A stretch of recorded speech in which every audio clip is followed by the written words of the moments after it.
Do your children ever whine? Welcome to Parenting Matters Now, a source of parenting advice a few minutes at a time.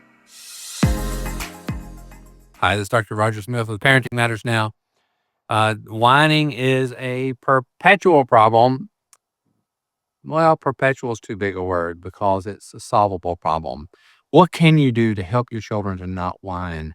And first of all, we need to be clear on what whining is. And when you hear a whining tone in your children, they often don't realize that they are whining.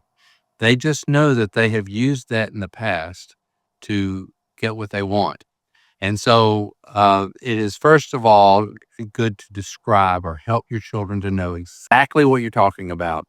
And whether you model it or whether you identify it in other people and say, that's whining. Do you like that? Does that sound good to you? And we put a value on it that is not a good way to communicate. So here's the big solution. You have to stop whining. Quite often I hear children whining and then their parents whine back to them saying, "Stop your whining."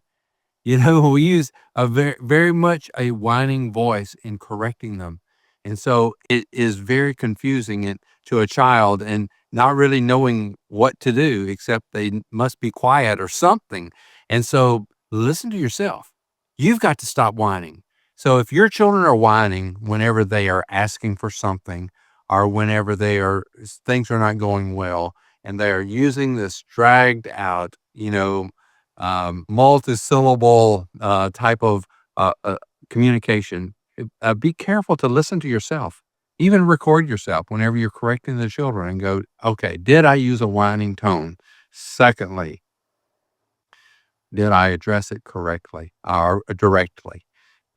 So directly say, I cannot hear or I will not listen to a whining voice.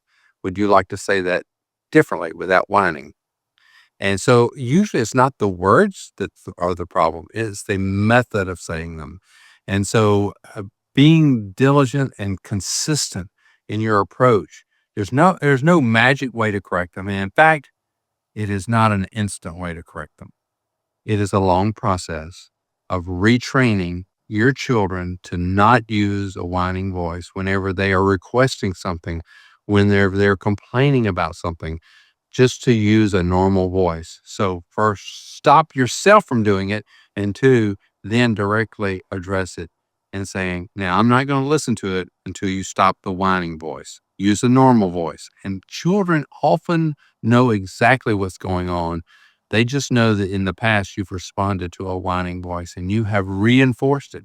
And when you have to undo that, you have to unenforce it and actually reinforce uh, the use of normal tone, normal communication, direct, pleasant as much as possible. And so you be pleasant, they be pleasant. And that is part of undoing a whining voice, a whining approach. And so there are times whenever a child is ill, they do not feel well, and oftentimes we will resort to whining in those times. And those are not the times to correct them. It is the time when there is no reason for whining. In fact, the time to correct it most is when they're actually not doing it. You have to decide that there is a time there you're going to correct it. They've resorted to whining, and when there is not a battle at hand, then bring up the fact that we have recognized that you have begun to whine a lot. Do you know what I mean by whining? And then look for examples of it in other people and themselves. Then say, this is not acceptable. And you're growing up, and in the growing up process, people are not allowed to whine, and I'm not going to let you continue this.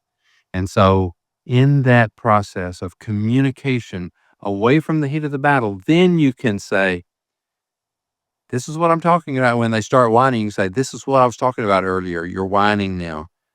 Say the same thing in a normal voice, and I can hear you better. And in that where you are not hands on the hip, you're not giving them back what they're giving to you. You are actually training them in good speech and communication. Whining is not pleasant. No one likes whining. No one likes whiners. Do your children a favor. You stop whining and you train them to not whine in trying to get what they desire in life.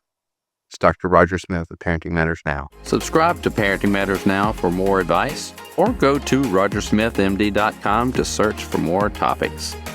See you next time.